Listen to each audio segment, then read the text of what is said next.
I think a cool place to start would be the controversy surrounding the Kelce brothers, and the endorsement that they made, the mix that they've created for, I believe it's General Mills. Mm-hmm. I don't know for sure, but they came under fire recently. They were called out by Callie Means, who is a whistleblower within the food and pharmaceutical space, having been a consultant for both Big Food and Big Pharma, who called them out for endorsing what is essentially dessert for breakfast for children. They created their own mix of cereal, which combines their favorite. Is it Kelce or Kelce? We'll go with Kelce. We'll go with Kelce. Yeah, that's the colloquial. Their family lineage is going to take the backseat to just how people pronounce it these days. And they seem to be saying Kelce. Great. Okay, so they've created the Kelce mix, which combines Cinnamon Toast Crunch, Reese's Puffs, Lucky Charms. They obviously have a ton of followers, a ton of adoration amongst young adults, children, and the like. And so they've created what is arguably, this.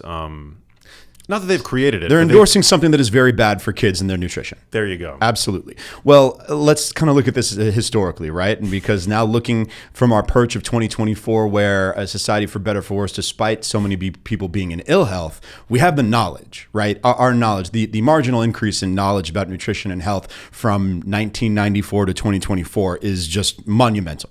And then you look back and there's so many things from even the late 20th century, the 80s and 90s that we were being peddled to us, or were understandings about nutrition and diet that almost look as wild to us as leeches to bleed out, or bleeding into a cup, to solve illnesses like you did in the 17th century or God knows when.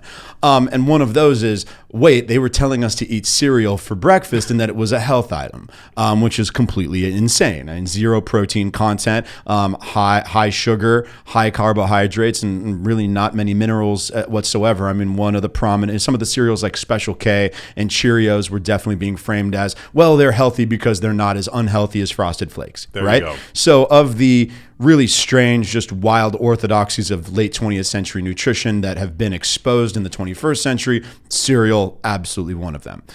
So the Kelce brothers, and I like Callie. I think Callie provides a ton of value in terms of him calling out the Kelce brothers for endorsing essentially, dessert-based cereals, and that's what they're trying to do, right? You're trying to take sweets and dessert-based products and create some sort of cereal concoction that can be peddled and resold as a breakfast item. That's what happened. Yeah. And him calling out the Kelce brothers for putting their name on it. I understand where he's coming from, although at the end of the day, I'm going to go with transparency in that if they're not trying to peddle it as a health item, then I guess I can't really be that critical of them.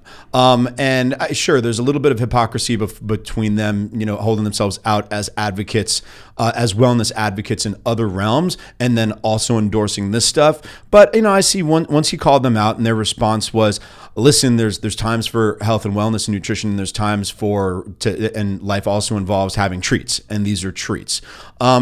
I can't get too mad at them if they're being honest that, listen, this isn't good for you. This is a treat.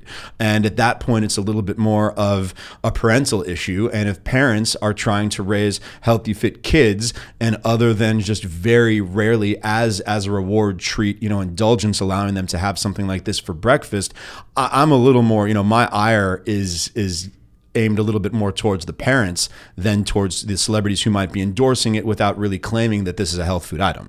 That's fair. Part of the controversy, I believe, has to do with the fact that previous to the Today Show segment where they revealed for the first time that they were, doing this collab, Jason Kelce said to his brother on a podcast, he said it was ridiculous for parents to give Reese's Puffs to their children, calling it candy. Yeah. So it seems like a bit of a flip-flop. Fair enough. Like a little bit of hypocrisy. But then his argument was that what he says to his brother, out of a soundbite that he might have passed to his brother, out of a longer form conversation on a podcast, doesn't necessarily, negate the fact that you can, in fact, have these foods in moderation and still enjoy health. Nonetheless, Kelly Means tweeted, athletes should stop sponsoring food that destroys kids' metabolic health. Mm-hmm. Yeah, I mean, I want to. Of course, I'm gonna err on the side of health and leaning on the knowledge that we now have of understanding just how bad some of the carbohydrate and sugar based treats are and items, and particularly in the morning, right, when you're supposed to be trying to get you're not supposed to be indulging too much during the morning, right? Particularly when feeding young kids at school age and not getting them hyped up on sugar. Yeah. I don't love the fact that the Kelce brothers are peddling, are endorsing products like this.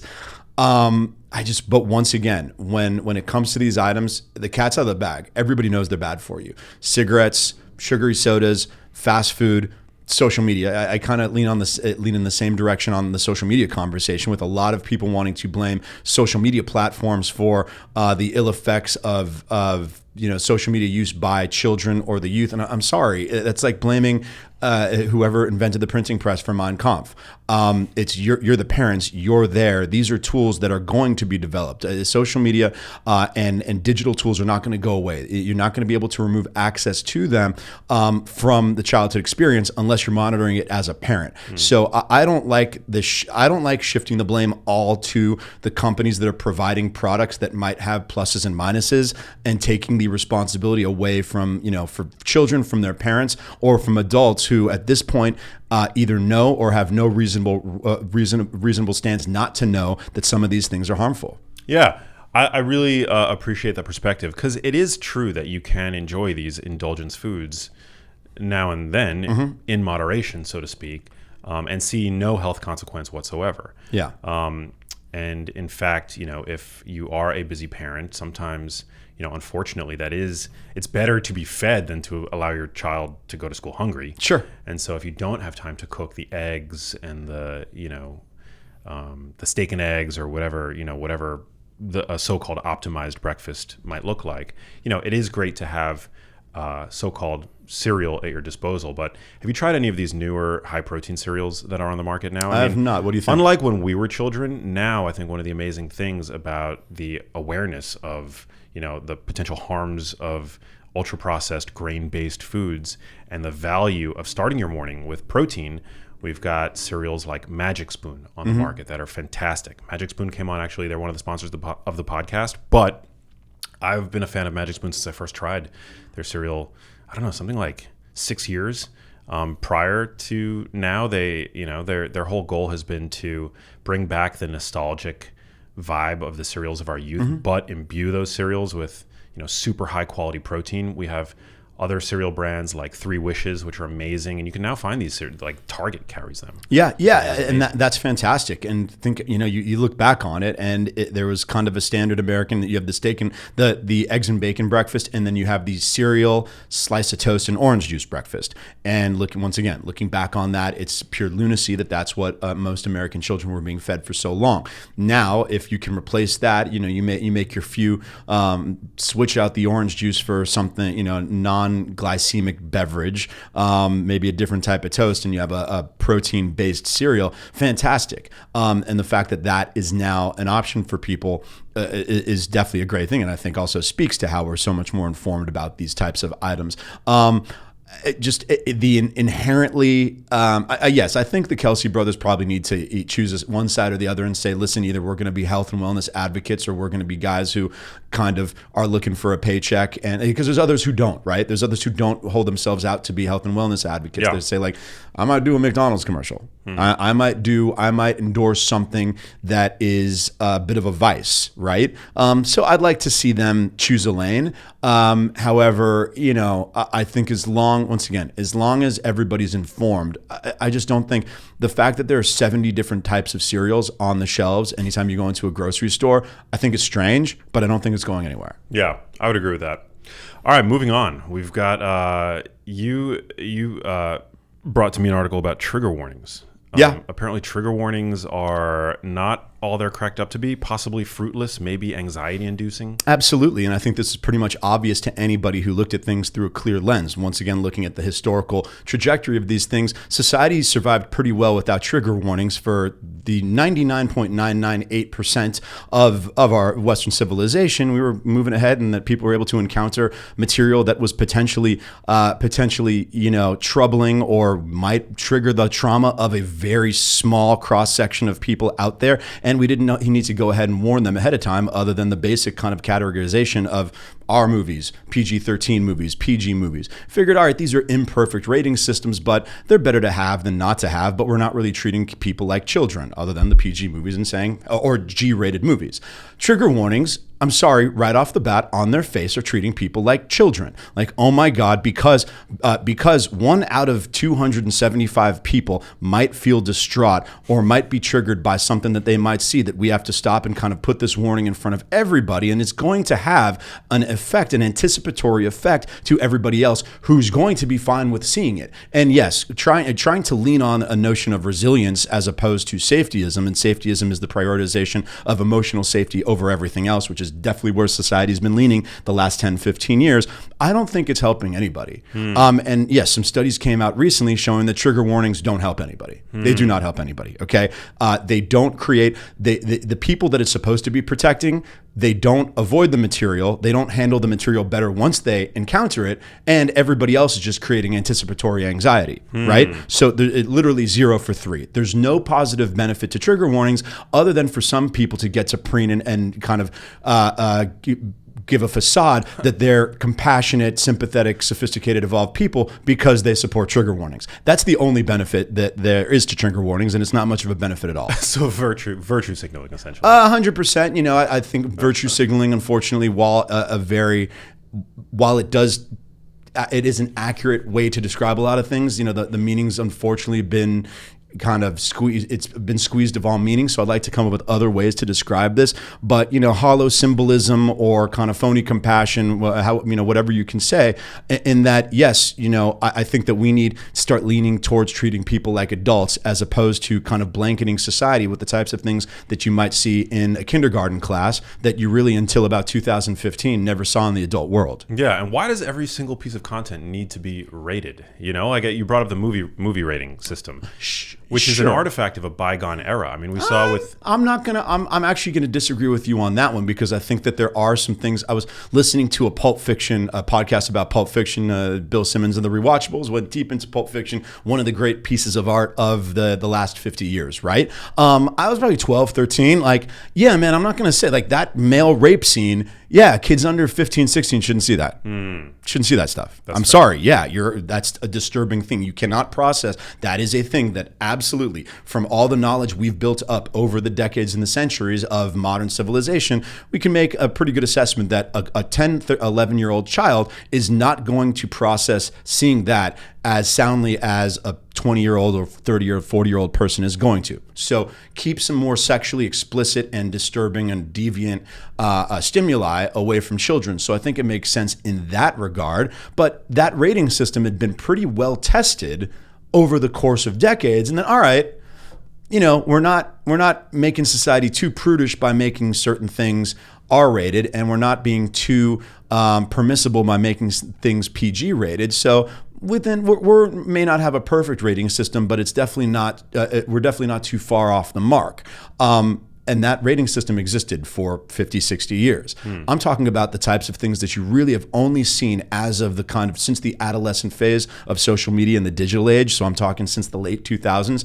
Who would have been shameless enough to try to mention the notion of a trigger warning in 1997 or 2005? Nobody. You'd get laughed out of a room, and rightfully so. And this whole thing, once again, somebody, I think it was Freddie DeBoer, who's a journalist who I love, coined it safetyism, is the prioritization of emotional safety and comfort over everything. And that seems to be everyone's bending over backwards and walking on eggshells to support that, to support safetyism, and trigger warnings is kind of one of the facets of safetyism. And yeah, it, other than making people feel better, that it shows that they get to signal to be more compassionate, sensitive people, it has no benefit. None. Well, why do you think it's acceptable? These rating systems are acceptable for movies that you have to opt into and buy a ticket in order to in order to observe, whereas on social media is like the town square where Sure.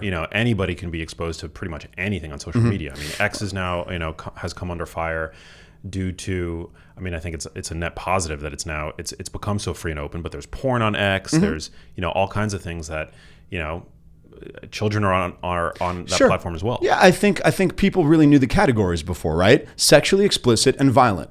Those are the two categories of things that we may need to warn people about, right? Other than that, hey, there might be a lie, misinformation. Nobody ever was. Some people are gonna lie, right? And if it meets the standard definition of defamation and slander, then they could get sued for it. But other than that, people are going to lie, and we don't have to warn people about what may or may not be truthful, because the people that are giving those warnings aren't that good at deciphering what's true from what's false, right? So once again, I think the standard's like, all right, material that's sexually explicit or that is gory or violent might get a higher rating, and anything else pretty much, is not. We're not going to make that the criteria for determining the different ratings. Social media and the internet, of course, more. The delivery mechanism and trying to guard and trying to put up, trying to be a gatekeeper for content. It's just more difficult, by the inherent nature of the delivery system, right? And so I don't, if you were to give a trigger warning because children might see, dead body, like someone with their head cut off that is just beheaded, like, okay, maybe, but we're not doing that. We're giving trigger warnings over something that, you might have been yelled at when you were a kid, and here's a dad yelling at here's someone raising their voice, and this might trigger your trauma, which leads to the the expanded definition of trauma, which is another topic we could totally get into. Yeah. What do you make of the fact, though, that, as an entertainment industry expert, and as an expert in IP, there is some argument to be made for the fact that, our, movies have been essentially, to some degree, suffered under the constraints of this rating system. And we saw recently with Deadpool and Wolverine, it hit records, box office records for their weekend opening. And it's a Marvel movie. It's owned by Disney, but it's rated R. And it shows, I think, this, a desire for content that is, that younger people, in a way, are I think ready to and will embrace content that's a little bit more edgy. Yeah, but once again, that's not a new rating system. These are controversies or issues or distinctions that people had to deal with for a long time.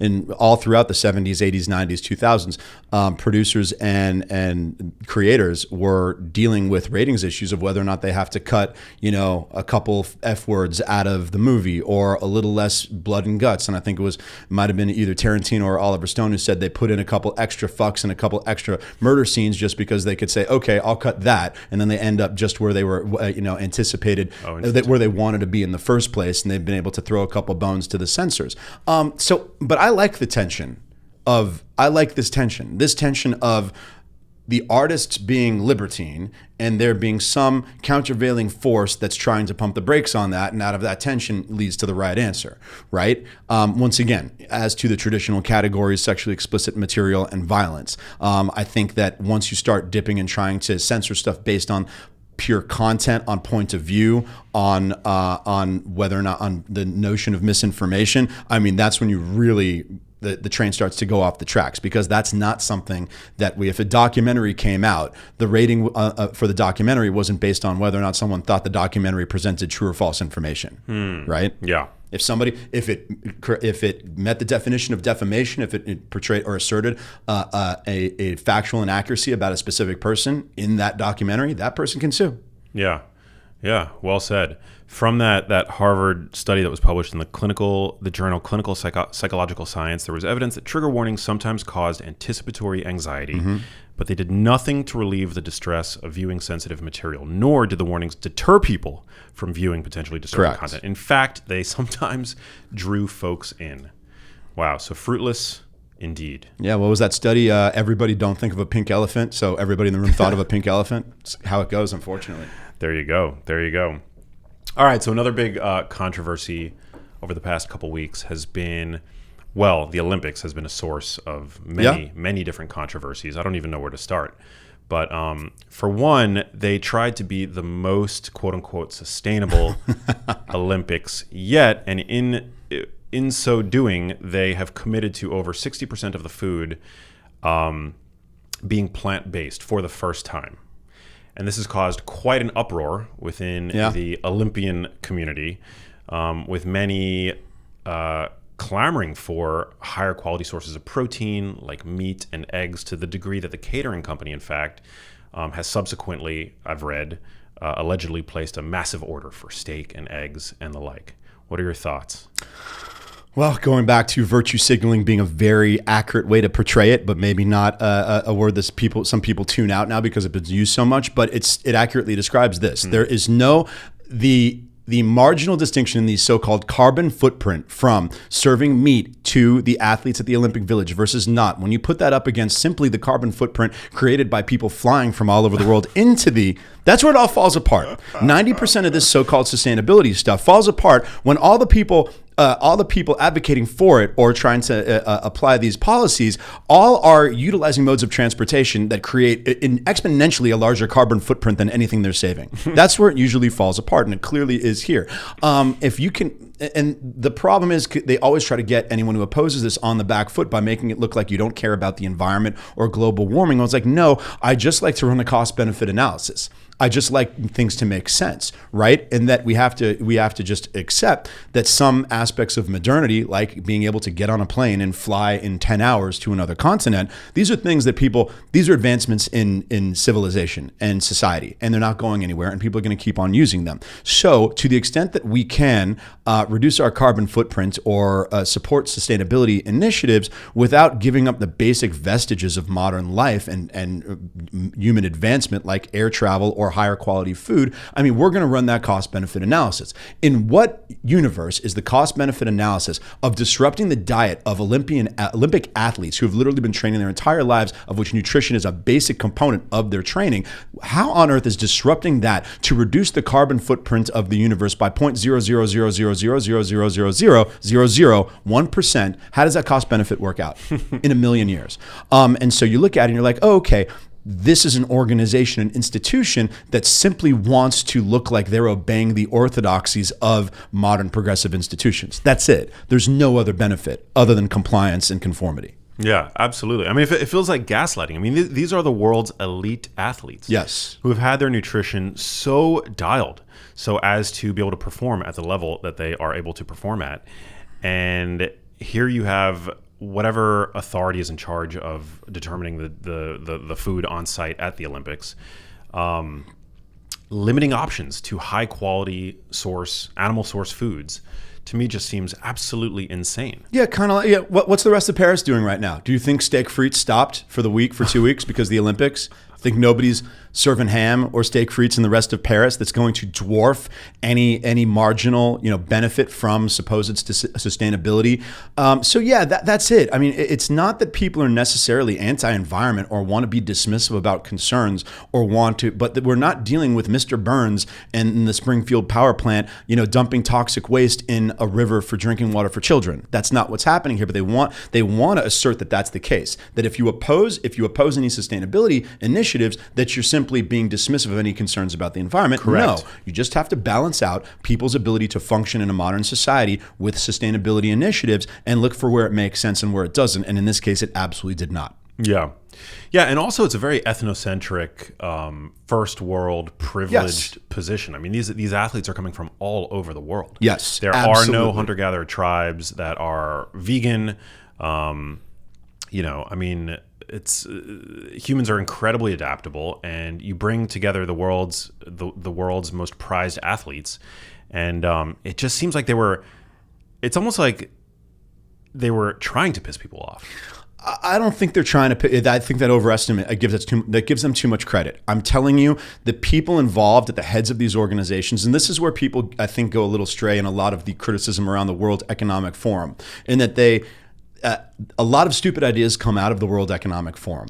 These are just powerful people who gained power for being good at one thing and are now trying to do another thing that are not good at, that have stupid ideas about this other thing, right? They're not some mustache twirling Klaus Schwab, super evil villain who's plotting and scheming to ruin society. They're just very out of touch, wealthy, rich people. And like one of the benefits of growing up in Los Angeles is that I got exposed to a lot of really out of touch, wealthy people as a young person. I was like, oh, wow, these people they're really good at trading stocks, or really good at making movies, and they're really stupid about everything else. So the types of people at the World Economic Forum, or the types of people involved in the internet, the IOC, or that making these decisions, they're just trying to get claps on the back from other people in their social circle. That's it. And so they'll get some people to, oh my God, we're so proud of you for furthering this sustainability initiative. And they'll think that means that they're on the right track, because all that social proof and all that social signaling in their own social circles supports that. And they're not thinking it through beyond that. And then they can go vilify and demonize whoever disagrees with them as a meanie, toxic, reactionary, knuckle dragger. Yeah. Now, there's no doubt that you can gain as much muscle on a plant-based diet as on an omnivorous diet, but you have to work the levers of appropriate protein intake in order to be able to do that. And now the Olympics and the food in the Olympic Village is not the time to do it, disrupting all the nutritional plan of all these athletes. Like that's really is. I don't think they did it purposefully, but it's really spitting in their face. Do you think there's an economic incentive? I mean, some people. I also think people overestimate that. I'm telling you, it's the social signaling proof. It's the desire to want to portray yourself as the good guy, or virtue signaling, right? Once again, I got exposed to a lot of these rich, powerful, out of touch people at a very young age. They want to tell themselves they're the good guys. Absolutely. If they said that that evolved, savvy people are in favor of sustainability initiatives and want to reduce carbon footprint, and that's going to be their North Star that's going to drag them. The whole idea that they went and spent all this money and then, wanted to replace more expensive meat with cheaper vegetables, I don't really think that moved the needle too much on their budget. I think they really wanted to look like they just wanted to signal that they're in favor of sustainability initiatives at the expense of everything else. Yeah, it feels really good when you're on a moral high horse. Yeah, it's a great sugar high. Yeah, it's a great sugar high. Absolutely. Wow, I love that. Another big controversy was the maybe you can speak more to this, the boxing match. It was like one of the earliest controversies to come out of the Olympics. Sure. There was one of the two. There were actually two. There were two.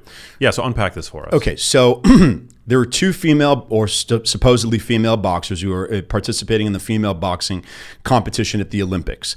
These are two boxers that had been disqualified by the International Boxing Association from the World Championships in 2023 when a gender test, not necessarily a hormonal test, but a gender test revealed that these two boxers have Y chromosomes. Does that mean necessarily that they are men, or what? That means one of two things. Either they were transgender and were born strictly men with XY chromosomes and male genitalia, and they were men and got transitional surgery, or that they fall in that kind of strange, very unique intersex category. It appears that these two boxers fell in the second, that intersex category. They at least currently do not have male genitalia, but they portrayed themselves as female throughout their entire lives. And at the 2023 World Championships for the International Boxing Association performed a gender test and was revealed that chromosomally they are not women. Okay, they may not be fully men, but they do fall in between. They are intersex individuals, and most likely they have either some remnant of gonads or other testosterone producing internal glands that most other women do not have, and they were disqualified. The IOC used to look to the IBA, the International Boxing Association, as one of the regulatory bodies that inform their standards about gender distinctions in determining who gets to perform in the women's competition and the men's competition. About 3 months after the IBA disqualified these two boxers, the IOC released the IBA as one of the regulatory bodies that it looked to. Little suspicious, is it not? So I have some friends that, so some people in reaction to this came out and were like, oh my God, these are men fighting women in these transgender boxers. And I was like, okay, they're wrong. They were not necessarily transgender boxers. However, they absolutely did fail a gender test, and it was revealed that they have Y chromosomes by one of the regulatory bodies that literally was one of the IOC's regulatory bodies until a year ago. Okay. Does that seem like something that is ground for controversy? I certainly do. If you listen, because there was backlash to the initial backlash. The initial backlash is, how do you let these two non-women perform box against other women? The backlash to that was, wait a second, these people have boxed their entire life in the female category. They're not transgender. What are you talking about? Okay, then the IBA, because the IBA was like, listen, we disqualified them for valid purposes, said these two people have Y chromosomes. Okay, you should not be letting people with Y chromosomes box in the female category. That's not okay, and that's why we disqualified them. This is clear-cut science, and we warned the IOC about it, and the IOC disregarded our warnings. And so I had some people say, I think this is only a scientific issue. It's not a culture wars issue. Really? Really? Then why did the IOC, after years of having the IBA be one of its regulatory bodies that it looked to, 3 months after they disqualified these two intersex boxers, get rid of them as one of their regulatory advisors? That sure seems like a culture war item. Once again, the IOC, from these sustainability issues or initiatives that don't seem to have any valid basis to being certainly seem to be falling in favor of gender fluidity when there are edge cases, when there's decisions that could fall on either side, they seem to consistently fall on one side. So if I'm going to look at that, you have to ignore a lot of stuff to pretend this isn't a culture war item, and then this was just a good faith decision based purely on the science, that the IOC scientific standards now still count these purely as women. Yep. You have to disregard that. You have to essentially say that the IBA, the International Boxing Association, well regarded and completely validated boxing association, disqualified these two people, that they were wrong, and the IOC, based purely on the science, was right. Do you think there were any cultural concerns? Anything about the cultural wars that inform that? I think you have to be pretty naive to believe the answer is no. So biologically, they possess XY chromosomes, making them biologically male. But some have argued that they have female genitalia, so that makes them biologically female. On the other hand, if you look to the culture wars and what the culture wars have said about possessing male or female genitalia, genitals do not define one's gender. Yeah, which is odd. Yeah, well, they get twisted, right? But once again, for hundreds of years, nobody ever questioned these things about who should go in which bathrooms, about who should be housed in which jails, about who should participate in which sports. It was understood that, hey, I'm sorry, if you do possess male qualities, okay, like a Y chromosome, if you happen to be intersex and you have Y chromosome but you have female genitalia, sorry. The activity of getting to punch women who only have XX chromosomes is not one you get to participate in. Yeah. That should be clear. So what do you think is the solution? Creating a new category, like an open Maybe, category? But I'm sorry, they're not the priority. The priority are the women with XX chromosomes. They are the priority. We do not create policy. We do not create societal standards around 0.01% edge cases. That's no way to run a society. Yeah, I would agree with that. There were a lot of people that did come out at the very beginning, and I think it's more reflective of the times that we live in, because we have seen so many cases of, trans women competing in professional sports against women, and so I think many people did jump the gun, and that was kind of unfair. Yeah, but you can't blame them for jumping the gun, because all the institutions have been pushing the wrong policy here. Make the Ivy League, making female swimmers change in a locker room with a male that still had male genitalia.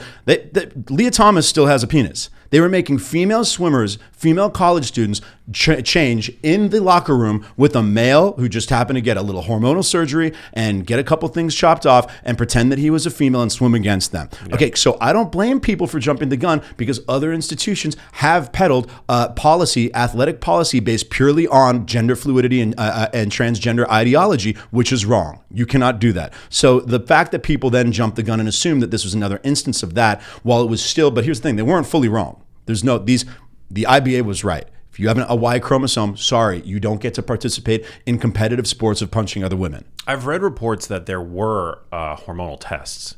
Do we know whether or not that's true? I think there were some hormonal tests, and I think based on pure testosterone, they didn't even fail the testosterone test, but that doesn't matter, right? Because there could be men with low testosterone. There could be men with low testosterone who are clearly have penises, XY chromosomes, have low testosterone, technically could qualify within the testosterone guidelines for female boxing. Do you let them box females? Interesting. Nope. Wow. You do not. Yeah. Wow. Makes a ton of sense. Yeah, I try to have empathy. I mean, I try to ask myself, like, what would, Yeah, but Max, I'll ask you this question: what should be the goal? Who should be the target of our empathy? Normal women who just want to participate in their sport, or the 0.01% edge cases? Yeah, I think and I'm sorry, everyone could say, yeah, and everyone can say, well, you should try to have empathy for everyone. In some circumstances, either one or the other has to take priority. Either the empathy for the control group of females who are entirely female, who don't want to get punched by people who have male genetic characteristics. I'm sorry, either they're the priority or the 0.01% edge cases are the priority. You gotta have to choose one or the other. Yeah. Yeah, and I don't think we have all the answers as to whether or not people with differences in sexual development, DSD, I think is the term. It's one term used, that intersex has been supplanted by. I don't think yet we fully understand all the advantages that they may potentially have compared to XX women. Sure. Well, also female. they're not necessarily consistent, right? They don't necessarily have consistent advantages, but once again, if you're trying to create guidelines that can account for every bespoke characteristic of every situation, and essentially trying to create, well, here's the women's category and here's the men's category, and here's what our guidelines are to determine who can't participate in the women's category. You have to come up with some clear guidelines. And I think in coming up with some of the clear guidelines, you're going to exclude some people that maybe you could make an argument should be included in the category. But I'm sorry, once again, they're not the priority. The protection and the sanctity and the integrity of purely women's sports should be the priority. Yeah, I would agree with that. All right, moving on. Wow, I love this. Covering so many. We're getting going, baby. Leaping from one topic to another. And dude, I just love the passion and the veracity you bring to these issues. Well, by the way, Matt, you're a fantastic follow on social media, Instagram. I love your Instagram account. Appreciate that very much. Yeah, it's super fun. Always tackling a different hot button topic in the socio-political spectrum. Super fun. And others, trying to keep it's a broad world. Everyone's like, oh, it's a political. You have a political podcast or a political account. I'm like, not really. It's like that's one subcategory. What you're trying to do is understand and synthesize the world around you, and that's a lot of different varied topics. And you also have your own podcast as well. Yeah, for sure. Well, go give that plug right now. The Prevailing Narrative is the name of the podcast. Typically every Thursday. Social accounts are Matt Bilinsky, MattBilinsky. If anyone wants to follow along, but you will get the cornucopia of topics that me and Max are tackling today. Yeah, you're definitely one of my favorite social commentators. Thank you very much. Yeah, I very much appreciate your perspective on things. All right, so how psychedelics went from counterculture to grind culture. This is one that you brought to me that I thought was an interesting choice. Mm-hmm. So why do you want to discuss this article? This is yet another vestige of really contemporary culture that I don't think people are talking about enough. Like what you barely subconsciously understand that, okay, great, 2024, there's this weird dichotomy that we have so much more knowledge about nutrition and health, yet people are generally more unhealthy than they were 30 years ago. Yes. Little odd, right? Very strange, yeah. And I don't think people talk about that quirk very much. Another one is the revolution in psychedelics over the last, like I said, 10, 15 years, and its cultural place, that a lot of the culture around psychedelics that we remember from the 20th century was from the baby boomers experience in the 60s, where this whole generation of people that didn't even smoke weed, all of a sudden from 1962 to 1968 went from barely having a drink and had skirts at their ankles to running around naked in fields and pumping themselves full of LSD, right? Yeah. And it was thought about as very psychoactive, hallucinogens, and okay, great, we put that in the drawer and folded that nicely into the 60s and 70s, and then people stopped doing it in the 80s and 90s. And even into the 2000s. 2010s and 2020s, there's been a psychedelics revolution. People are doing this both more recreationally and in social activities. It's more, of the party drugs. People do psychedelics, and like 1995, like the big partiers weren't doing, oh great, let's do some ketamine. That's not what they were doing. But it's also intersected strangely with achievement culture, and the most prominent names or people that are very much, entrepreneurial focused, and some of our more notable entrepreneurs are kind of advocating and been part of some of the advocates of the psychedelic revolution, and that microdosing or casual use of psilocybin or ketamine or LSD or even some stronger stuff is now kind of threaded into the kind of hustle, bro, entrepreneur, tech guy culture, and I don't think people talk about that. It pops up every once in a while when you get a tragedy story like Tony Hsieh, who, and this is happening a lot, right? Like, person gains independent wealth, is freed from all material concerns, has a big exit, and then starts wearing beads and male robes and going to music festivals and doing way too many psychedelics and gets lost in the sauce. Burning Man culture. Yeah, exactly. Yeah. If you want to call it music festival culture, Burning Man culture, but a lot of it's okay. The kind of reputation in the 60s is that the slackers did that. Now, the most type A achievement-based people are embracing this culture. And I think that's what that piece was about. And I think that's really interesting in that, the real high achievers, the only one that people ever really looked to was Steve Jobs. The only guy who was super successful in business, but was also kind of associated with psychedelics was Steve Jobs. And, that's why he was, at least the story was that he was so unique in design respect, and that he had these experiences doing God knows what in, an ashram in the Himalayas for a couple years before he came back and became a computer developer. And now it's everybody. It's most guys. It's, once again, you go contrast to recent eras. In 2004, someone gets rich. Do they become the Burning Man guy? Very few of them did. These days, go see who becomes the Burning Man guy. Who's doing all psychedelics, or who's advocating for microdosing and kind of incremental ketamine and psilocybin use. Or, okay, great, let's all go do a psilocybin. We'll take the team for a retreat and go do a psilocybin ceremony. Like, you're seeing that a lot. It's not a fringe thing anymore. Yeah, it's super interesting. Now, these compounds are not without their respective risks, but what are the purported benefits of some of the more commonly used ones, like psilocybin, for example? Sure. The people may have blockages in connecting with themselves. If you want to get really woo-woo about it, that you can't connect with your heart, you're stuck in your own head, or materialistic, and you feel senses of appreciation, love, and connection that you hadn't in your day-to-day existence. It's almost like when you haven't meditated for a while and you like, oh my God, I've been clenching my jaw for the last 36 months straight, and similar benefits of that regard, that there's aspects of your brain that were lying dormant and are now stimulated. So they're definitely, I'm sure you've had people on these, well, you've indulged, I'm sure, both yourself personally and had people on who have discussed, some of these topics. Yeah. Well, I've always been extremely conservative with mind altering substances. And it wasn't until my mid 30s that I decided to experiment with low dose psilocybin. Me too. I'm glad I was in my 30s when I started doing that stuff. Yeah, for sure. Because your prefrontal cortex is fully developed. I think at that point you kind of have, hopefully you've been able to assess your relationship with potentially addictive substances. I don't think psilocybin actually has that much addictive potential, but yeah, so I started to dabble with low dose psilocybin, and I found it to be an incredible creative lubricant, for lack of a better term. In fact, my very first experiences with low dose psilocybin, that was around the time when I began writing Genius Foods, which I think is it's a book that. It's a book that obviously has. It's an achievement. It's an achievement in that field of study. Yeah, and creativity. It's achieved material success, but it also is a book that I think part of the success that it's achieved is due to the fact that it talks about these ideas in a really easy to digest way, and I credit many of the passages in Genius Foods to when I was dabbling with these substances for the first time, and I was out socially. Doing so, and I was talking about the science, which I love to do. I'm a big evangelist for the science that I write about, and I would find new creative ways of articulating the science that I was like later that night going back to my Word document to write about, and some of those metaphors and analogies that I came up with while under the so-called the influence of low dose psilocybin have made their way into the book.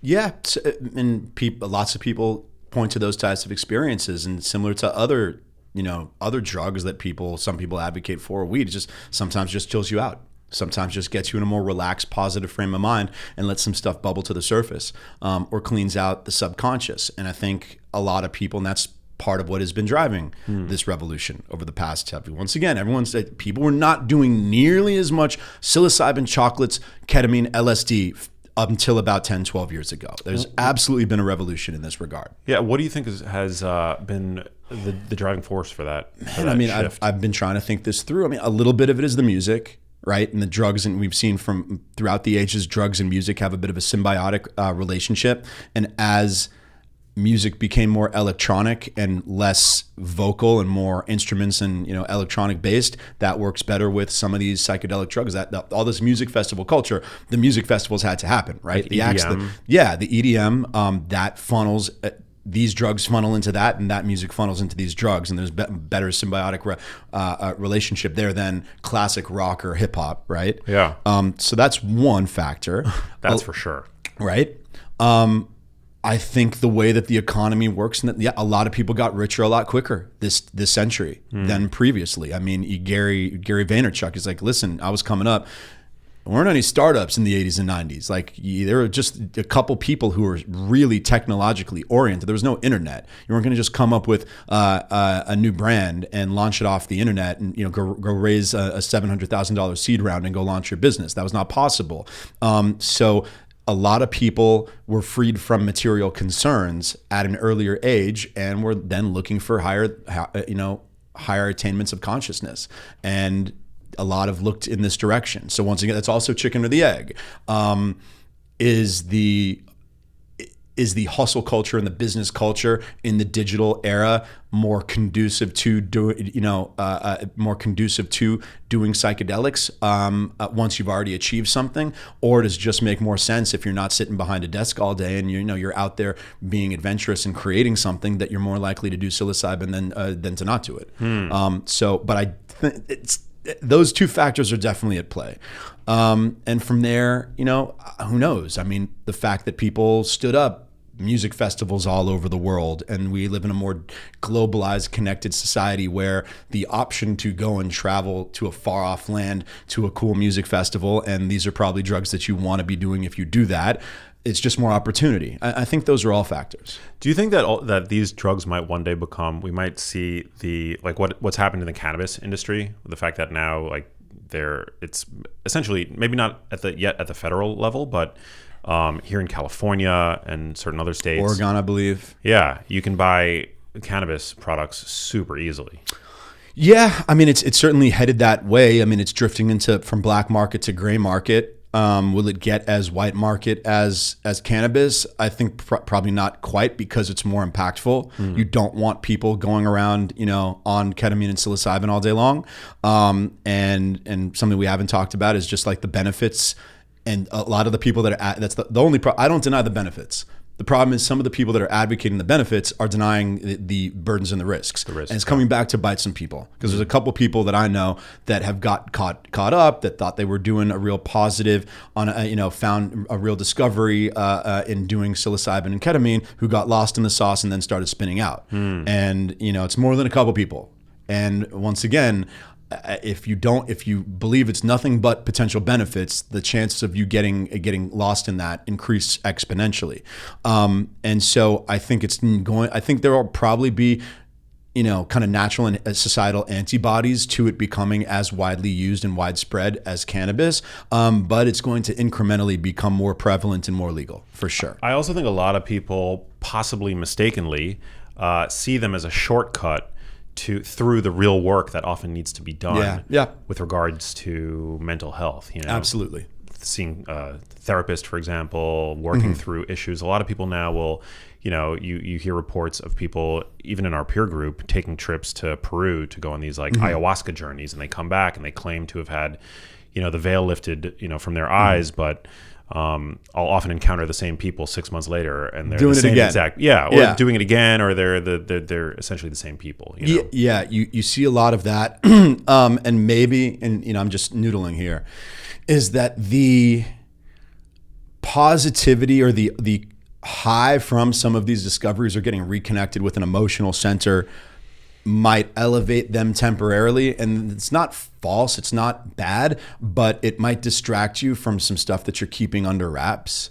And that going, you don't have it all figured out. Yeah. Maybe you have a little bit of it figured out. Yeah. So like, don't throw out the baby with the bathwater, and be like, okay, great. I'm going to be a little more attuned to my emotions and a little more sensitive and not get lost in the minutia of day-to-day life anymore. But you can't ignore the things that are happening, over here, A, B, C, D, E, F, and G issue that, is going to catch up to you one of these days. Yeah, they're not a replacement for doing the real work. They could be an adjunct therapy, and certainly like in the right set and setting. I mean, there's all kinds of really crazy and super positive research coming out of sites like Johns Hopkins University, NYU, I know is using these compounds in the setting of PTSD, major depression, even helping people get off their addictive tendencies like smoking, alcoholism, and the like. So it's super exciting, but but again, all of this research is being done in a very specific set and setting, which I don't know is being replicated in these more sort of offshoot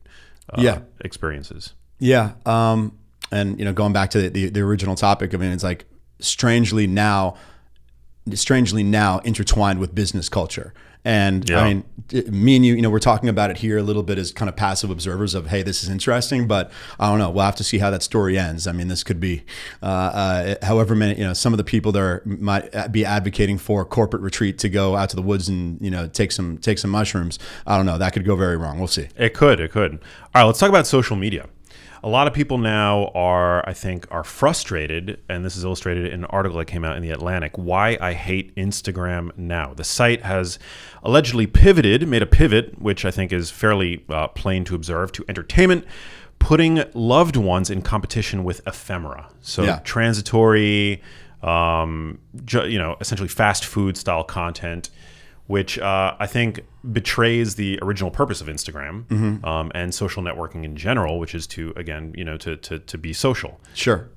So Meta, Facebook, always been the best second movers. Nobody in the history of business has been better at being the second person to start doing something, copying another function that somebody else began with, and then leveraging it and leveraging that up.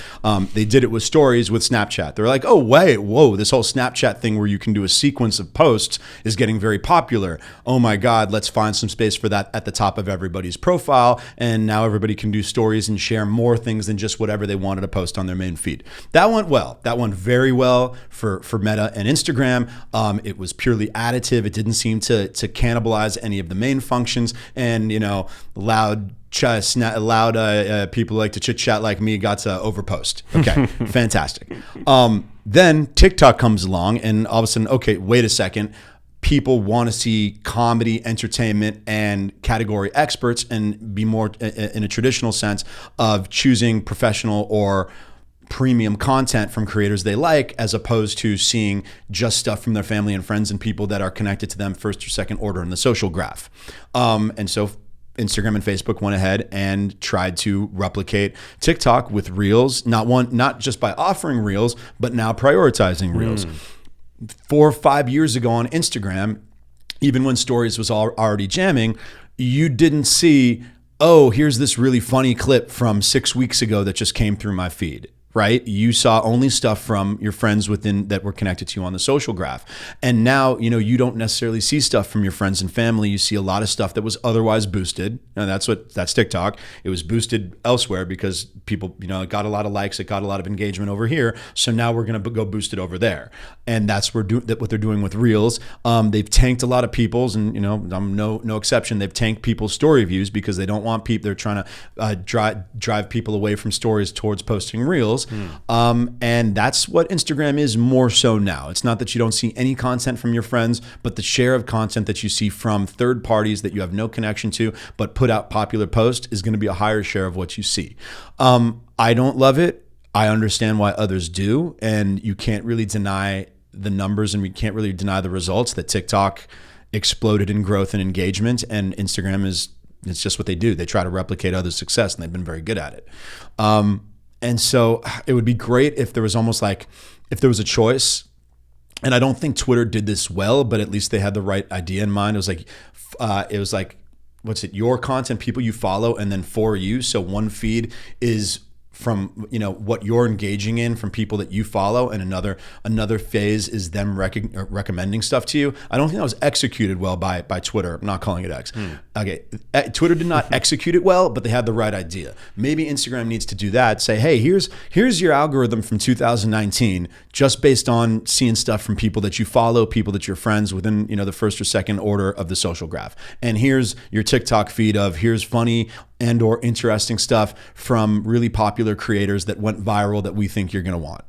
But like in the marketplace of ideas, how on earth can your friends, family, loved ones, the people who you initially followed when you signed up for the app, presumably an app like Instagram, how can they possibly compete with professional content creators who are clamoring for clout, eyeballs, likes, views? They're not going to. I guess what Instagram would retort is that you're still seeing some stuff. It's like, hey, my story views didn't go to 0. They went down 30%. And that's the experience that I've seen from a lot of other people who have palpable but not massive followings. I'm also not putting out a lot of reels. So they're saying, you've got a percentage of it is going to be people that you just happen to follow. And a percent, within that, we're going to thread in here and there some other popular stuff that we just think that went viral that might be people that you want to start following. Yeah. Now, I do believe there is a way to switch your timeline on Instagram, on the main Instagram feed from the algorithmically to just time-based? To just time-based, to like those that you follow. But I believe by default, when you open the app, it defaults to this algorithm. Yeah, that makes sense. Yeah. Yeah, interesting. I thought it was only Twitter that had that option, but yeah, I mean but also in 2019, it wasn't strictly time-based. They were also editorializing a little bit, but they were editorializing mostly around your friends and your family and people that you followed. So I mean, do I have a final conclusion as to which one is better? Not necessarily, but it's definitely some people like Connor Friedersdorf, who wrote that article in The Atlantic. He's got his views on it, and it's definitely turning some people off, but it's clearly a change, and it's clearly going to be impactful as to how people encounter the world, because let's be honest, your average person spends a lot of time on Instagram. Yeah. From an IP standpoint, how does a company like Meta get away with like so blatantly ripping off other tech companies? Well, because it's not it's like the way they taught us in law school. Do you have copyrightable protection over the notion of a game show? No. Or a dating show? No. Other people can create and produce a game show, a dating show. If you do a dating show that's one female contestant being romanced by 15 male contestants, okay, can someone replicate that entirely? Maybe, maybe not. That's a little bit more on the edge. If your dating show is one female contestant goes on a date with 15 guys all at the Cheesecake Factory, okay, you're getting pretty specific. You can't go do another show where it's one female contestant who goes on 15 dates at the Cheesecake Factory. Like that's too much. That's mimicking it to too much of a specific degree. That makes a lot of sense. Basic functions like the notion of stories, like that, you cannot assert a monopolistic domain over that, just like you can't assert a monopolistic domain over the notion of photographs and video-based social media platform. Somebody else can start an Instagram competitor. They're just going to lose. What do you make of X or Twitter? Yeah, I mean, listen, it's the more permissive platform now. It just is. I'm fine with more permissive as long as it's imposing its rules consistently. That's all I'm looking for out of it. Okay, a lot of people, particularly friends in the Jewish community, because there's some very loud influencers who are clearly being paid by somebody to espouse any number of anti-Semitic views. It's like, how do they allow all this anti-Semitism on the platform? I was like, well, it's allowing everything else too. Yeah, it's like there's a lot of bad people on the platform, and it's saying we're not going to try to distinguish between the good guys and the bad guys, because anytime someone tries to do that, they do it really badly. And the last regime at Twitter, before Elon bought it, did it really badly. Really badly. So if you're looking at the track record and the data points as supportive of, should platforms try to editorialize and distinguish morality other than a very narrow sliver of community guidelines, like, hey, you can't engage in activity that would be illegal off the platform. Like if you go and say, hey, I want to hire someone to kill this guy,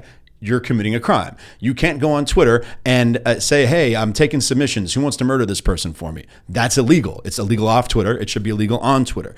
Beyond that, a certain, like I said, kind of a narrow selection of community guidelines that generally match what community guidelines have been for other websites and social platforms over the past 20 years.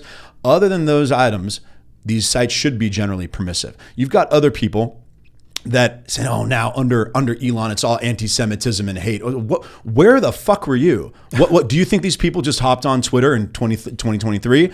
I assure you, all these people were on Twitter beforehand. You just didn't hear about them because you weren't paying attention. Okay, all the hate. You think Twitter was all rainbows and sunshine before Elon came along? Twitter was a hate-filled, hostile, toxic environment, top to bottom, even before. Only with some like really strange, censorious liberal progressives running the show who might ban you because you called Caitlyn Jenner Bruce Jenner. That's it. That's the only difference. Okay, so the whole idea that all this started when Elon took over is just a complete fantasy. Yeah, I mean, I'm Jewish, and I've definitely come across anti-Semitism on X, but I'm so grateful that we have a platform where it's not being censored by, the so-called fact checkers. I'm happy that such a platform now exists, as horrible as anti-Semitism or any other form of racism. Sure, you're more likely. Yeah, there's more likely to be some kind of flagrantly anti-Semitic people who have large followings on Twitter. You know what else they're not going to do? They're not going to go ban you from trying to retweet the story about the Hunter Biden laptop, which was entirely true. Okay, they're not going to try to ban you from making claims about the vaccine, which were entirely true, or for expressing your grievance or opposition to mask policy. Like, people were getting banned for those types of activities under the prior regime. So you know something, with that trade-off, I'm going to take Elon. Absolutely, 100%. Man, so fun. Well, love getting to do this with you, brother. Same here, man. Dude, way overdue. Yeah, way overdue. One last question for you, but before we get to that, I guess you've already dropped your social handles in the podcast, but just remind listeners. Yeah, everybody's social, primarily Instagram and Twitter, MattBilinsky. Podcast is The Prevailing Narrative. So if you want more of this, basically go follow Matt on all the platforms. Very entertaining. Thank you very much. If you want to dive in, swim a little bit in the deep end, come follow me. I love it, brother. Well, I don't know if you know this, but the last question that I asked everybody on the podcast: what does living a genius life mean to you? Got it.